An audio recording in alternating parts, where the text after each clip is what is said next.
श्री कृष्ण। तो समग्र रूप में जो कुछ भी है, चाहे परा हो अपरा हो, सब भगवान के ही है। हम परा में है। संपूर्ण प्राणियों के उत्पन्न होने में अपरा और परा दोनों प्रकृतियों का सहयोगी कारण है। ये बात समझ में आई? हमारा जन्म कैसे हुआ? कैसे हुआ? शरीर माँ बाप से मिला, तो माँ बाप कौन थे? अपरा। और आत्मा कहां से आई? परा, भगवान से। तो उस शरीर में संयोग किसका हुआ? अपरा में, परा का। तो जितने भी संसार में उत्पत्ति हो रही है, ऐसे ही हो रही है, आगे भी आएगा। कितने कितने तरह के प्राणी हैं। तो दोनों के संयोग से ही प्राणियों का उत्पन्न होता है। इन दोनों प्रकृतियों का संयोगी कारण है, ऐसा तुम समझो। इसमें अपरा और परा को भगवान ने प्रकृति नाम दिया है, परा को भी प्रकृति में रखा है। संपूर्ण प्राणियों के उत्पन्न होने में अपरा और परा इन दोनों प्रकृतियों का सहयोगी कारण है। तो इसमें हमें यह नहीं मानना चाहिए कि परा यहां जड़ हो गई है, क्योंकि दोनों भगवान थे। भगवान ने कहा कि जड़ और चेतन मेरी दोनों ही प्रकृति है, वो जड़ है चेतन है। जड़ और चेतन का जब संयोग होता है तो जीव पैदा होता है, यानी कि संसार और भगवान दोनों का संयोग हो रहा है, तो दोनों ही भगवान की प्रकृति है। वे संपूर्ण जगत का प्रभाव तथा प्रलय हूं। प्रभाव का मतलब बता सकते हैं? प्रभाव का मतलब उत्पत्ति, जब से संसार उत्पन्न हुआ। प्रलय मतलब जब संसार खत्म होगा। तो भगवान ने कहा कि संसार का प्रभाव भी मैं हूं, प्रलय हूं। इसलिए है धनंजय, मेरे सिवा इस जगत का दूसरा कोई किंचित मात्र भी कारण तथा कार्य नहीं है। अब रहता है क्या कोई? संसार भगवान का, आत्मा भगवान से आ रही है, भगवान ने संसार बनाया, भगवान ही प्रलय के कारक है। तो फिर आप उसमें कहां आ गए? दूसरा कोई किंचित मात्र भी कारण तथा कार्य नहीं है। इसमें उदाहरण दिया है, ये पहले के लोग समझ सकते हैं, आजकल के बच्चों को तो समझ में नहीं आएगा। जैसे सूत की मणियां सूत के धागे में पिरोई हुई होती हैं, ऐसे ही संपूर्ण जगत मुझ में ही ओतप्रोत है। पहले मालाएं बनती थी, आज भी बहुत सी जगह मिलते हैं, बहुत से संत पहनते हैं। पुराने मुख्यमंत्री तो ये पहनाते थे। तो माला बनी सूत से है, तो सूत का बीच का है, फिर उसको गोल कर देते थे। जुड़ी नहीं होती थी माला, बीच की रुई को थोड़ा फुला दिया, वो क्या बन गया? मणि। और बीच वाले को गोल गोल घुमा दिया, तो वो क्या हो गया? धागा। तो सब में वो धागा भी वही है और मणि भी वही है, पर मेन क्या है? सूत। तो सूत का है कौन है? परमात्मा। मणि क्या है? अपरा प्रकृति दिखाई दे रही है, संसार। और उसको धारण कौन कर रहा है? सूत। वो धागा बना वो तो धारण कर अपना मान लेता है माला मेरी है। तो माला किसकी है? कपास की, सूत की। और वो धागा ये मान लेता है ये मणि मेरी है, ये मैंने धारण कर रखी है। तो हमारी यही स्थिति है कि दोनों में भगवान है, दोनों में सूत है, लेकिन हम पिरे हुए हैं भगवान के थोड़े ज्यादा नजदीक है, लेकिन हमें संसार की वो सुंदरता वो बड़ी दिखाई दे गई, उससे जोड़ लिया। तो ये परा अपरा प्रकृति का संयोग भगवान ने बता दिया, पर है मूल में भगवान ही। इसमें एक और उदाहरण दिया है छठे श्लोक में। जैसे कुम्हार घड़े बनाता है, कोई भी अपने दीपक बनाता है, तो उसमें पदार्थ होता है, एक बनाने वाला होता है। तो पदार्थ को क्या कहते हैं? उपादान। मिट्टी क्या है? उपादान। और कुम्हार क्या है? बनाने वाला, निमित्त कारक। और उसमें मिट्टी जो आ रही है वो सामग्री है उसमें। तो तीन चीजें हो गई। तो कुम्हार होगी, मिट्टी होगा, और जो बन रहा है घड़ा होगा। अब तीनों में भगवान ही कुम्हार है, भगवान ही घड़े बन रहे हैं, और भगवान ही मिट्टी है। और इतना करते हुए भी इससे अभिन्न है। बना के भी कह रहे मैंने नहीं बनाई, ये तो संसार बना रहा है, गुण बन के गुणों में बरत रहे हैं, संसार में बन रहा है। इसलिए नाम क्या हुआ? अगर कुम्हार बनाता तो उसका नाम होगा निमित्तोपादान। निमित्त ने बनाया, कुम्हार ने बनाया घड़ा, तो क्या हुआ? उपादान तो वो था जो घड़ा बना। तो निमित्तोपादान तो क्या हुआ? जो हम कर रहे हैं, निमित्तोपादान। पर भगवान करते हुए भी अभिन्न है, अभिन्न निमित्तोपादान, ये उनका नाम भी है, शब्द आया। ऐसे एक उदाहरण आता है ये अपरा अपरा के लिए बड़ा कठिन है, और समझाने के लिए स्वामी जी ने एक तो उदाहरण दे दिया है सूत का। दूसरा एक उदाहरण देते हैं कि आपने नदी में तालाब में मटका डुबोया, अब मटके के बाहर भी जल और अंदर भी जल, तो वो जो जल अंदर है और बाहर है वो क्या है, परा, और अपरा क्या है, मटका। और अंदर वाले जल ने समझ लिया कि मैं तो ये मटका मेरा है वो भी परा, तो बन गया जीव। मटका फूटा यानी कि संसार में संबंध तोड़ा, तो मिल जाएगा ना पानी, उसी में मिल गया भगवान में। तो ये उदाहरण दिया है परा अपरा के बीच में है दोनों भगवान के, कि मटके का जल भी मेरा, मटका भी मेरा, और बाहर का जल भी मेरा। और तू इस भेद को तोड़ दे, जो मटके का तूने मान लिया है कि ये मैं मटका हूं। हरे कृष्णा, इसमें कोई दिक्कत? अगला पढ़े, आठवां नवा, आठवां नवा नाम बोल दिया करो, नाम। अगर या तो खड़े हो जाओ या नाम बोल दो, जैसे पता पड़ जाए सबको। हाँ ठीक बात है। आपके नंबर भी अच्छे आए, कितने आए हैं? 81। ओ आप तो 40 में से कितने आए? जो पहले 40 की चर्चा की, लेकिन बहुत से साधक बाद में आए थे। 40 में कितने आए? पहले जो 40 थे ना, उसमें कम आए सबके, उसको बढ़ाओ। आप विवेचन सत्र अटेंड करो, व्रत करो, माला जपो, यहाँ गीता का प्रचार करो, एक आध गीता का बनाओ। अभी तो बंद हो गया, जुलाई वाले भी बंद हो गए, और उसमें ले चलो।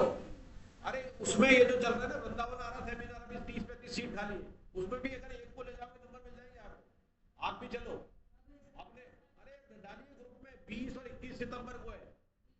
हाँ किसी साधक ने कहा भी बैठी हुई है वो कि 21 सितंबर को वो है मावस। नहीं नवरात्रि अगले दिन है 22 से, जो नवरात्रा से 2 दिन 1 दिन पहले, तो मावस जरूर पड़ रही है। तो मैंने कहा कि मावस सारे मित्रों की, मैं एक बार वृंदावन मावस में था, और वहां गिरिराज जी की परिक्रमा में राधा कुंड में इतने ज्यादा तर्पण हो रहा था, तो वहां पंडितों से पूछा कि अगर यहाँ तर्पण कर दिया तो गया जी जाने की जरूरत नहीं है, इतनी महत्वता आज के दिन की राधा कुंड में, तो हमने तर्पण कर दिया। तो अगर तर्पण करना है तो राधा कुंड में तर्पण भी कर लेना, राधा कुंड भी मिल जाएगा उसमें। 2 से 6 वहां सारी व्यवस्था कर रहे हैं, भोजन पानी रहना, शायद 3300 रुपए में एक जने का, और आपके सुविधा ही कर दी है। वैसे उनका क्या है, 19-21 है, 19-20 है, 20-21, तो 19 की रात को नंदा देवी से चलो, हालांकि अगले दिन से कमरे बुक है, लेकिन जो कोटा वालों के लिए कह दिया कि हम 4 दिन लेंगे, 19-20 की रात से, 19 की रात से कमरा दे देंगे। भोजन नहीं मिलेगा उस दिन का, अगले दिन सुबह से नाश्ता मिल जाएगा, भोजन तो रास्ते में कर लो, टिफिन लेके चलो। तो रात को कमरा फ्री मिल रहा है, तो 2 रात कमरा फ्री, 2 दिन फ्री, भोजन पूरे दिन का फ्री, 3300 रुपए में। इतना अकेले जाओ तो नहीं व्यवस्था कर पाओगे, और इतना बढ़िया एसी गीजर सब, और भोजन इतना शानदार मिलेगा कि धाम जाओगे। लखनऊ सेमिनार में गया था मैं, तो पूछा कि क्या कमी है सेमिनार में, तो एक साधिका ने उत्तर दिया कि साहब इतना खाना मत रखा। तो बोले ये भी गीता की परीक्षा है कि आपके लिए व्यंजन करती है, देखे आपकी रचना में कितना कंट्रोल करते हो, आप इंद्री में कितना कंट्रोल करते हो। आपने जीभ बाहर निकाली अभी निकाली बाहर।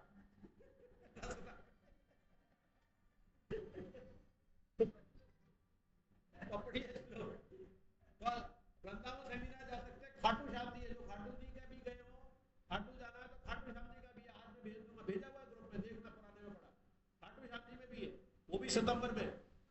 हाँ 2 जगह भक्ति है, एक कुरुक्षेत्र में भी है, जो कुरुक्षेत्र में गए, व्यवस्था बहुत अच्छी होती है। एक बार जो चला जाएगा देखेगा व्यवस्था इतनी बड़ी है, बिल्कुल ऐसे रखते हैं जैसे जमाई आए हो, बारात आई हो, ऐसा रखते हो, और साथ में गीता जी पढ़ाते हैं, और 300 के दर्शन अलग। और एक और अद्भुत बात है कि इस ग्रुप में क्या करते हैं, तो संतों जी को पकड़ लेते हैं कि साथ संतों के दर्शन कराओ, तो वो छुपे हुए संतों को ढूंढते हैं। अभी पिछली बार भी एक रामानुजाचार्य जी के छुपे हुए वृंदावन नंबर 1 संत थे, उसे अकेले मिलाया, और निकुंज लीला की जो सबको वर्णन नहीं करते, 2 घंटे ऐसे कि आप डूब गए बुरी तरह। हम 25-30 जनों को जो उनके साथ गए सबको नहीं ले गए, तो निकुंज लीला के दर्शन भक्ति के जरिए कराए। बहुत छुपे हुए, एक अलग बिल्कुल कमरे में रह रहे थे, गलियों में से होकर निकले। अब हमने कहा कहाँ रहते हो, छुपे हुए संत, ऐसे दर्शन और मिलते हैं। वही कहते ही है कि आपने भगवान के बिहारी जी के दर्शन करनी बहुत अच्छी बात है, कितनी बार करोगे, एक बार करेगा 10 बार करेगा, संतों को ढूंढो। जितने भी धार्मिक क्षेत्र हैं, हमने वहां छुपे हुए संत हैं, वो सबसे बड़ी इंपॉर्टेंस है। उन धार्मिक क्षेत्रों की महत्वता भगवान के धाम से कोई है, पर संतों ने उसको मेंटेन कर रखा है, उन मेंटेन करने वाले मिलना चाहिए। अब पढ़िए दोनों श्लोक। जलों में से रस में हूँ, चंद्रमा सूर्य में प्रकाश में हूँ, संपूर्ण वेदों में प्रणव ओंकार, आकाश में शब्द और मनुष्यों में पुरुषार्थ में, पृथ्वी में पवित्र धर्म मैं हूँ और अग्नि में तेज मैं हूँ, तथा संपूर्ण प्राणियों में जीवनी शक्ति में हूँ और तपस्वियों में तपस्या में हूँ। हरे कृष्ण। हरे कृष्णा। यहाँ सूक्ष्म रूप में शुरुआत कर रहे हैं, विभूति जो योग आएगा उसका भगवान थोड़ा सा हिंट दे रहे हैं। यहाँ पर एक पूरा 10वां अध्याय आएगा विभूति योग का, 10वां ही है ना मुकेश जी, विभूति योग 10वां है ना, तो उसके अंदर भगवान सारी विभूति बताएंगे, लेकिन थोड़ा सा हिंट यहाँ देना, 17 विभूति बता रहे हैं, जिससे अर्जुन के मन में आकर्षण पैदा हो, एक जिज्ञासा पैदा हो भगवान के प्रति। तो कहते हैं कि हे कुंती नंदन, जलों में रस में हूं। रस का मतलब क्या है? हर चीज में हम रस चाहते हैं। यहां भी तो रस आ रहा है ना, ये भक्ति रस आ रहा है। वहां मॉल में जाएंगे तो वो दूसरा रस है, प्रिय वाला रस है। पिक्चर हॉल में जाएंगे, कोई सीरियल देखेंगे, वो दूसरा रस है। और भगवान के भजन सुनेंगे, वो दूसरा रस है। पर वो सब रसों में भगवान है। खाली ये पीने वाले से मतलब नहीं है। जितने भी संसार में हम रस के लिए ही जी रहे हैं, रस चाहते हैं। कहीं रस नहीं मिलता, छोड़ देते हैं ना उस चीज को। खाने में रस नहीं मिले, उस होटल में नहीं जाएंगे, बेकार खाना। जहां मजा आया तो वहीं गाड़ी रुकेंगे, वाली वो रास्ते में पड़ता हो, थोड़ी देर मोड़ना भी पड़े, 2-4 किलोमीटर जाएंगे। तो रस में कहा है, वो रस जो है वो मैं हूं। क्यों? वो रसेश्वर है, रसों के ईश्वर रसेश्वर। भगवान का एक नाम है कृष्ण का रसेश्वर, और एक रासेश्वर भी है। दोनों में अंतर है? रसेश्वर और रासेश्वर में अंतर है? बताओ नवीन। रसेश्वर इसलिए आगे बैठाया, रसेश्वर और एक रासेश्वर। रस मतलब जो रस मिले, रास मतलब रास रास नहीं नहीं, रास रास नहीं होता था महाराज गोपियों के साथ। रासों के ईश्वर। तो जलों में चंद्रमा सूर्य में प्रभा मैं हूं। जितने भी प्रकाश है, एनर्जी है, इस संसार में जितनी एनर्जी आ रही है वो कहां से आ रही है? चंद्रमा तो अलग से लिखा हुआ है, लेकिन चंद्रमा में भी कहां से आ रही है? सूर्य से आ रही है। और सूर्य में कहां से आ रही है? भगवान से आ रही है। तो जितनी भी हमें ऊर्जा मिल रही है संसार में, ऊर्जा एनर्जी जो अंदर शरीर में एनर्जी है, वो ऊर्जा वो भी भगवान से ही है। प्रकाश में जितनी भी आ रही है उसका अंतिम स्रोत, एक बार क्लास में चर्चा हो चुकी है कि हर चीज का अंतिम स्रोत भगवान है। कोई भी चीज लो, ये चीज ले लो, ये ले लो, ये ले लो, आखिरी में भगवान तक पहुंचेगी। पृथ्वी पे जाएगी, पृथ्वी किसकी है? अपराशक्ति भगवान। तो सब, और कहा जाता है ये मैंने वचन बोले, ये मैंने वाणी बोली, वेद व्यास जी ने लिखा। वेद व्यास जी की क्या? नहीं, वो भी भगवान की है। गीता किसने सुनाई? भगवान ने सुनाई, वेद व्यास जी ने लिखी। तो अंतिम स्रोत हर चीज के, कोई भी चीज हो, चाहे वो प्रेम की हो और चाहे श्रेय की हो, उसका अंतिम स्रोत कौन है? भगवान। कोई विभूति बता रहे हैं, सब जाके वहीं जुड़ेंगे। संपूर्ण वेदों में प्रणव, प्रणव मतलब ओंकार, ओम शब्द। आकाश में शब्द, और मनुष्यों में पुरुषार्थ में। पुरुषार्थ का मतलब, मनुष्य का मतलब ये स्त्री पुरुष दोनों से। पुरुषार्थ अपन 4 तरह के पुरुषार्थ थे ना जो करते, जो हम करते हैं। 4 तरह के पुरुषार्थ करते, कौन कौन से थे? धर्म अर्थ काम भोग। इसमें 2 अलग अलग है क्या? एक में प्रारब्ध की मुख्यता है और एक में स्वयं की मुख्यता है। तो प्रारब्ध की मुख्यता किसमें? कौन हाथ खड़ा करके बताए? धर्म अर्थ काम मोक्ष, ये 4 पुरुषार्थ है। इसमें प्रारब्ध की मुख्यता किसमें है? 2 अर्थ और काम। धर्म, दोबारा बता रहा हूं, धर्म अर्थ काम मोक्ष, ये 4 उंगली देखना। धर्म अर्थ काम मोक्ष। अर्थ और काम में प्रारब्ध 90% मान लो, 80 मान लो, परसेंटेज अलग अलग हो सकती है, पर ज्यादातर पुराने से डिसाइडेड है कि आपको कितना पैसा मिलेगा, कितना धन मिलेगी, कितने बच्चे मिलेंगे, कैसी पत्नी मिलेगी, कैसे पड़ोसी मिलेंगे, कैसे भाई बंधु मिलेंगे, कैसे माँ बाप मिलेंगे। ये पहले से डिसाइडेड है आपके पूर्व जन्मों के कर्मों से। जो उसका उत्तर ये था कि वो हमारे ही कर्म है, जो हम कर्जदार हैं, उसका उत्तर वहां से भी आ जाता है, यहां से भी आ जाता है। उसी को हम प्रारब्ध कहते थे। और इसमें मुख्यतः प्रारब्ध की ज्यादा, हमारी कम है, लेकिन जितनी भी है हमारी वो हम करेंगे तब वो मिलेगा। लेटे रहेंगे, पड़े रहेंगे तो वो पुराने वाले में कुछ मिल जाएगा, लेकिन पूरा नहीं मिलेगा। पूरा लेना है प्रारब्ध को, वो ज्यादा 70 हो सकता है, 80% हो सकता है, पर वो 10-20% करते ही 80% मिल जाएगा। लेकिन ये नहीं कि इसको हम 90% करें और वो 90 मिल जाएगा, नहीं मिलेगा, मिलेगा 10 ही, कि 10 ही। जैसे उदाहरण बताया था कि कोई भी एक करोड़पति अरबपति के, भारत के एक बहुत बड़े राजनीतिक दल के बहुत बड़े पदाधिकारी, वो जहां जन्म लिया उन्होंने वहां अरबपति रहेंगे ना वो, और उनसे ज्यादा कोई इंटेलिजेंट होगा, उनसे ज्यादा मेहनत करने वाला होगा, क्या उतना पैसा पा सकता है? इतनी भौतिक संपत्ति पा सकता है? नहीं पा सकता। तो प्रारब्ध से डिसाइडेड तय हो गया, पर हम पूरी जिंदगी इसी में लगे रहते हैं। लगना चाहिए, लेकिन पूरा 100% इसमें नहीं लगाना है। आप जिसको 100% यहां लगा रहे हैं वो यहां लगाना है। अब ये क्या रह गया? धर्म और मोक्ष, ये प्रारब्ध के अधीन नहीं है। लेकिन हम क्या कहते हैं, गीता जी में जाएंगे, भगवान की इच्छा होगी तो चले जाएंगे, राम जी बुलाएंगे तो राम मंदिर आ जाएंगे, ब्यास जी की इच्छा होगी तो वृंदावन चले जाएंगे। इसमें ये भगवान पे डाल देते हैं, जबकि 90% ये आपको करना पड़ेगा।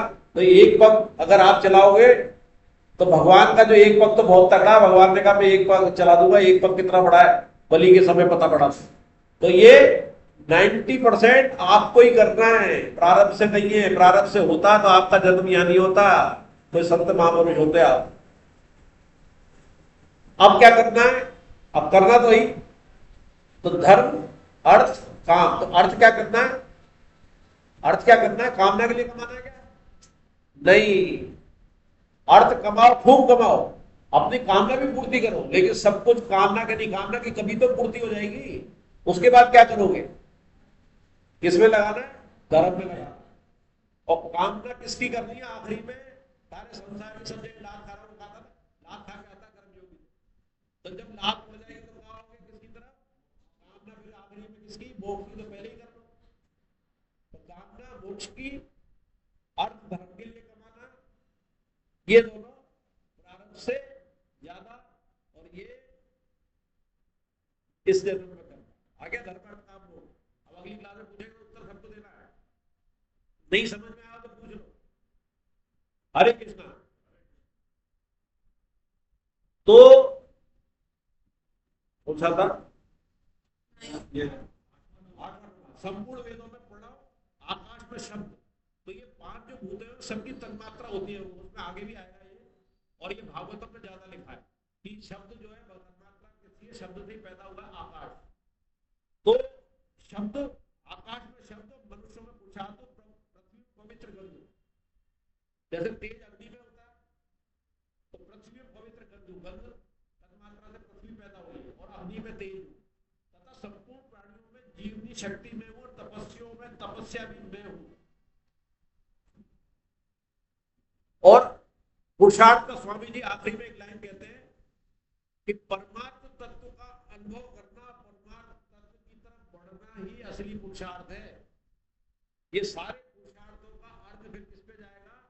चारों का जो पंचम पुरुषार्थ कहलाता है। पंचम पुरुषार्थ भगवान को प्राप्त करना, भगवान की भक्ति प्राप्त करना, जो 18वां अध्याय में आएगा, वो पंचम पुरुषार्थ, प्रेम रस, प्रेम भक्ति।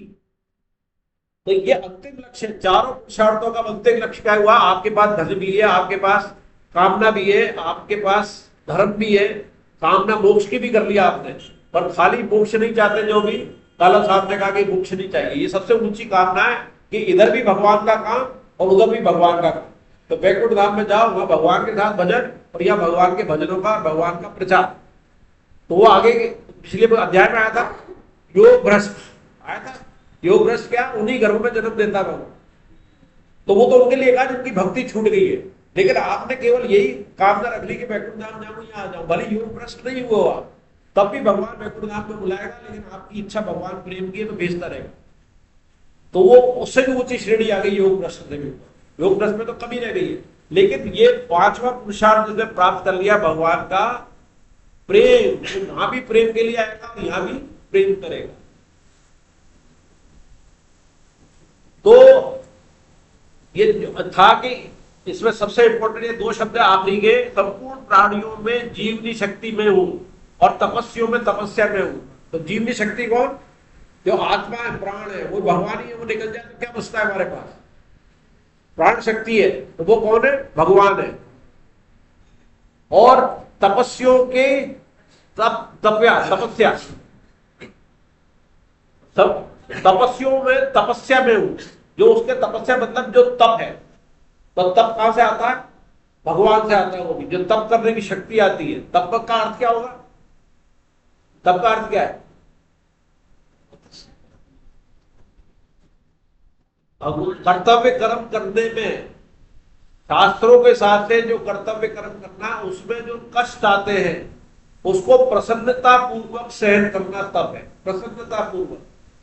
तो ऐसे करते हुए जो आप ना कर्तव्य कर्म कर रहे हो, तो इसमें मतलब ये नहीं कि तपस्वी मतलब जो बैठा हुआ है संत, जो आग जला के बैठा हुआ, नहीं। आपके जीवन में आप भी तपस्वी हो, जो तप आप कर रहे हो, अपने जीवन का कर्तव्य कर्म कर रहे हो, आपकी समस्या आ रही है जीवन में, उसके जो तप कर रहे हो वो कौन है? वो भगवान से मिल रहा है। कहां से मिल रहा है? भगवान से। तपस्वियों का तप प्रश्न नहीं है। 10वां 11वां। और वो उसकी चर्चा, एक चर्चा रह गई थी कि जो इसमें आया था शब्द कि संपूर्ण वेदों में प्रण ओंकार। ओंकार क्या है? ओम। और ओम से गायत्री प्रकट हुई है। और गायत्री से क्या प्रकट हुए? कौन बताएगा? मुकेश जी, गायत्री से कौन प्रकट हुए? ओंकार से तो गायत्री, त्रिपुटा गायत्री प्रकट हुई है। गायत्री वेद। और वेदों से क्या प्रकट हुई है? उपनिषद। वो भी उसी का पार्ट है। और उससे गीता जी। 10वां 11वां पाल साहब। आपने टेस्ट दिया क्या पाल साहब? टेस्ट दिया था? आपको उसमें दिक्कत आती है? मोबाइल में, मोबाइल में दिक्कत आती है क्या? तो आप किसी के साथ बैठ के दे लेना, आस पड़ोस में। हरे कृष्णा।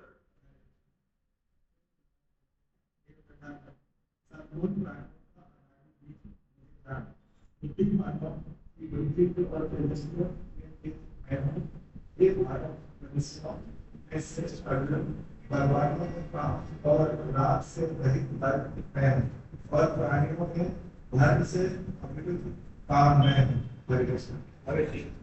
हरे कृष्ण। हे प्रथानंदन, संपूर्ण प्राणियों का अनादि बीज मुझे जान। कोई भी चीज हम पैदा करते हैं तो उसमें बीज की जरूरत होती है। हम भी पैदा हुए बीज से हुए। अंडा और शुक्राणु बीज था, अंडा बीज था। तो अनादि बीज में हूं संपूर्ण प्राणियों का, यानी कि जितने भी प्राणी है, प्राणियों में मतलब सभी आ गए। वृक्ष भी आ गए, पहाड़ भी आ गए, पृथ्वी भी आ गई, नदी भी आ गई, कीड़े मकोड़े भी आ गए, हम भी आ गए। जितने भी प्राणी है संसार में, जिसमें आत्मा है, प्राणियों में हमारे आत्मा मानी जाती है, उसमें वृक्षों में आत्मा मानी जाती है। वो कह रहे हैं कि उसका अनादि बीज मुझे जान। तो अनादि शब्द का क्या अर्थ है? बीज तो हम जानते हैं। अनादि बीज का मतलब क्या है? हरे कृष्ण। हाँ बोलो। हाँ, जिसका अंत न हो।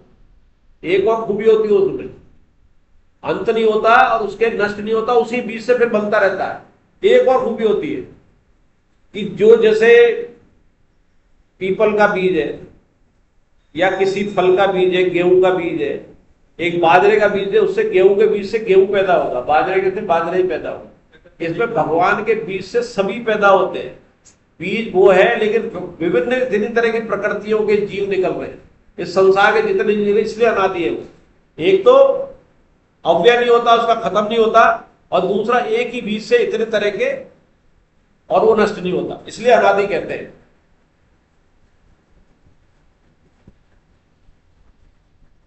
इसमें एक शब्द आया था, बुद्धि अपरा प्रकृति होते हुए भी विलक्षण है। बुद्धि जो है अपरा प्रकृति है। अपरा में मानते हैं मन बुद्धि अहंकार को, यानी कि जड़ है, लेकिन फिर भी विलक्षण है, क्योंकि परमात्म तत्व बुद्धि ग्राह्य, बुद्धि से समझा जाता है, इसलिए विलक्षण है। लेकिन बुद्धि प्रकाशित कहां से होती है? बुद्धि प्रकाशित हमसे होती है। हम मतलब स्वयं से। स्वयं ही हम उस बुद्धि को पकड़ेंगे, उसको उसमें चेतना देंगे कि भाई ये समझ। तो बुद्धि में प्रकाश कहां से आता है? हमसे आता है। और ग्रहण जो करती है परमात्मा के लिए वो बुद्धि के जरिए होता है। तो बुद्धि जड़ होते हुए भी परमात्मा के लिए उपयोगी है। हालांकि बुद्धि से परमात्मा मिलते नहीं है,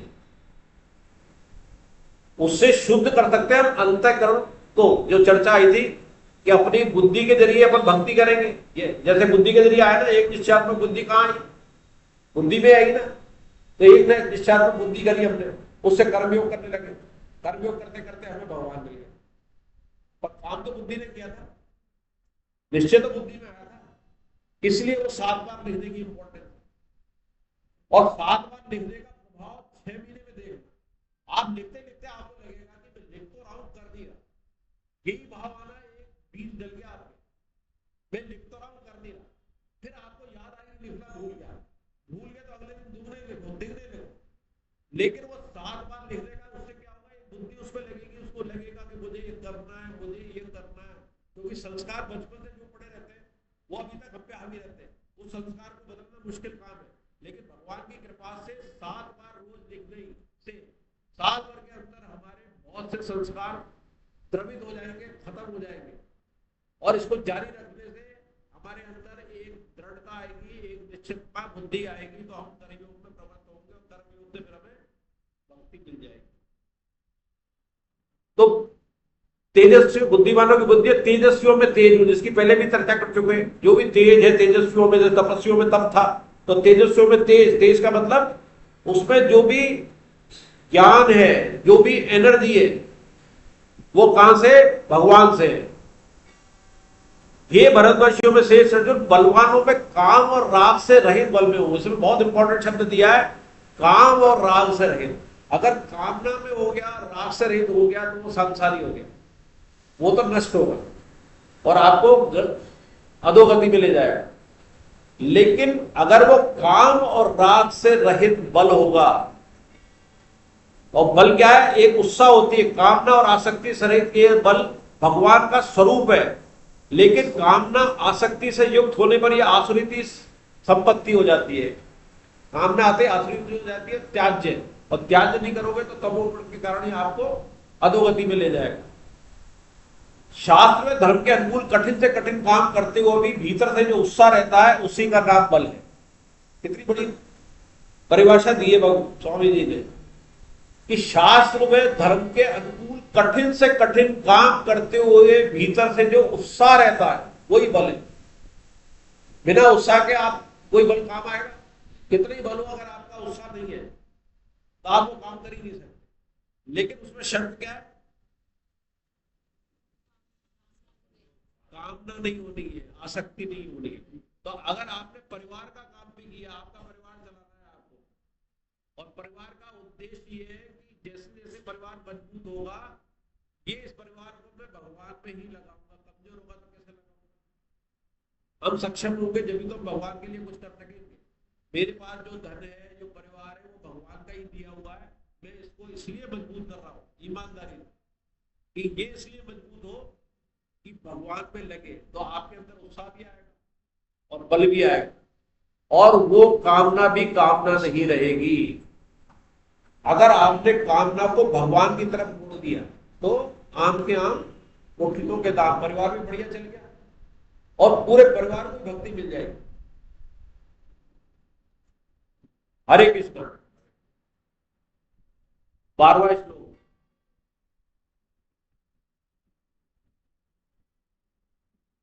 हरे कृष्ण। और तो क्या कहूं, जितने भी सात्विक भाव में, जितने भी राजस और तामस भाव में, ये सब मुझसे ही होते हैं, ऐसा उनको समझो। परंतु मैं उनमें और वे मुझमें नहीं है। हरे कृष्ण। ये सबसे कठिन श्लोकों से में एक है, ये समझने के लिए। इसमें बुद्धि सबकी चकरा जाती है।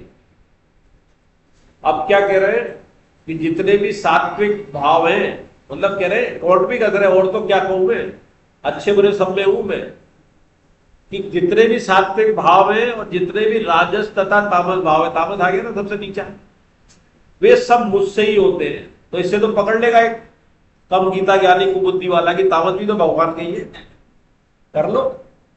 जैसे आगे के अध्याय में भगवान कहेंगे जुए में भी मैं हूं, आगे आएगा तो कह देंगे यार जुए खेलने में क्या है, लेकिन उसके लिए शर्त जो है पहले बात हो चुकी है कि शास्त्र विहित कर्म करेंगे, हम शास्त्र विहित कर्म करें और फिर भगवान का आश्रय लें। दूसरा एक शब्द और आता है, भगवान ने जो किया है या संत लोग जो करते हैं, पहले इसकी चर्चा एक बार हो चुकी है, नए साधकों के लिए भी है या उस दिन एब्सेंट हो, कि जो संतों ने किया है और भगवान ने जो किया है हमें उनका अनुसरण करना चाहिए या अनुकरण करना चाहिए। अनुसरण करना चाहिए, जो वो कर रहे हैं हमें करना चाहिए, या जो उन्होंने कहा है वो करना चाहिए। तो अनुकरण का अर्थ है कि जो कहा है वो करना चाहिए। जो संत क्या है कि कई बार परीक्षा के लिए कर लेते, जैसे उदाहरण भी आया, शंकराचार्य जी की भीड़ बहुत बढ़ गई थी, चल रहे तो संत पीछे पीछे उनके भगत, एक शराब की दुकान है, शराब की, उन्हें कह रहा शंकराचार्य जी ने पी ली, तो उन्हें आधों ने पी ली तो अलग हो गए। बहुतों ने जो समझते थे बोले शंकराचार्य जी का नाटक है, अनुकरण अंदर हमसे कहा नहीं है शराब की, ये तो कुछ भी कर सकते हैं। जैसे भगवान ने कहा कि मैं तामस में मैं कुछ भी कर सकता हूं, मृत्यु में भी, तो मृत्यु चाहते हैं क्या, और भगवान मिलते हैं कि मृत्यु में मैं हूं, तो जब जुआ चाहते तो मृत्यु में भी आ जाओ, जुआ खेलो और मृत्यु प्राप्त करो पकड़ के। तो शंकराचार्य जी के पीछे जो दूसरे चल रहे थे वो जानते थे कि इनका अनुसरण नहीं करना, अनुकरण करना। उन्होंने शराब नहीं पी तो चलते रहे।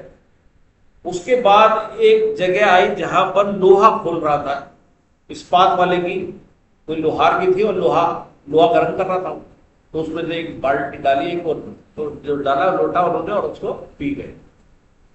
तो जो चल रहे थे उन्होंने कहा ये तो हो सकते हैं, वो जो थे जिन्होंने शराब पी थी अब वो नहीं पी पाए, अब पियो। तो इसमें लिखा है कि वो वाम मार्गी हो गए, उनका अलग मार्ग हो गया। शब्द आया वाम मार्गी कि वो भगवान के शंकराचार्य वाले मार्ग के नहीं थे, क्योंकि उनको बुद्धि थी कि शंकराचार्य जी कर रहे हैं तो हम भी करें, तो हमें।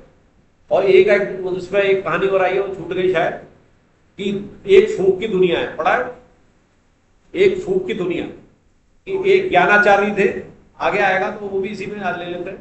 एक ज्ञानाचार्य थे, बहुत बढ़िया भागवत करते थे, बहुत नाम, एक चेला था और चेला बहुत नाम कमा रहा, तो गुरु जी ने कहा नाम के चक्कर में भक्ति कराकर ये मैं मत कर, मैं इतनी बढ़िया भागवत कर रहा हूँ, मैं इतनी पांचरिक मानस कर रहा हूँ, मैं मत कर, नहीं आप नहीं समझते आ जाओ आप।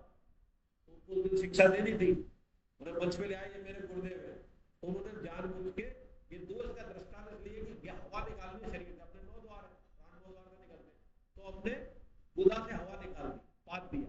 अरे कैसे गुरु जी है, यहाँ पात दिया और समझते नहीं, जानबूझ कर दिया, अरे बेकार है, यानी कि ये भी बेकार है, चेले ही बेकार है, गुरु ऐसा उसकी बुद्धि पिटा दी।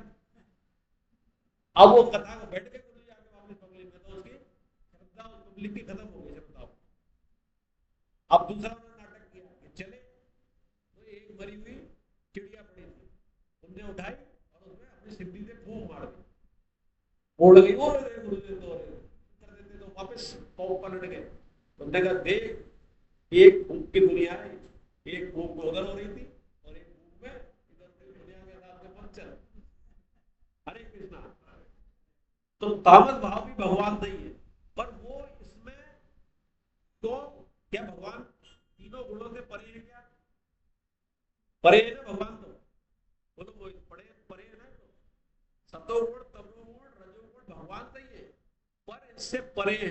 जब पहले के अध्याय में आया था ना कि मैं जब भगवान का जन्म दिखाया था कि मेरे कर्म भी दिव्य है और जन्म भी दिव्य है, तो जन्म कैसे दिव्य, हमारे तो कर्मों के अधीन होता है कर्जा चुकाने के लिए, वो अपनी मर्जी से पैदा होते हैं, अवतरण करते हैं हमारे लिए, अपनी स्थिति से नीचे आते हैं इसलिए अवतरण का। और पृथ्वी को, अपनी गुण माया को, पृथ्वी को अपने अधीन करके अवतरण लेते हैं, हम परवश होकर करते हैं। जहां जहां हमारा लिखा है, जो जो हमने किया, गुण किए, हमने कर्म किए, उसके हिसाब से हमारा होता है, हम अपनी मर्जी से जरूर ले सकते हैं, वही वही होगा, जैसे कर्म करेंगे उसी उधर में जाएंगे, उसी योनि में जाएंगे।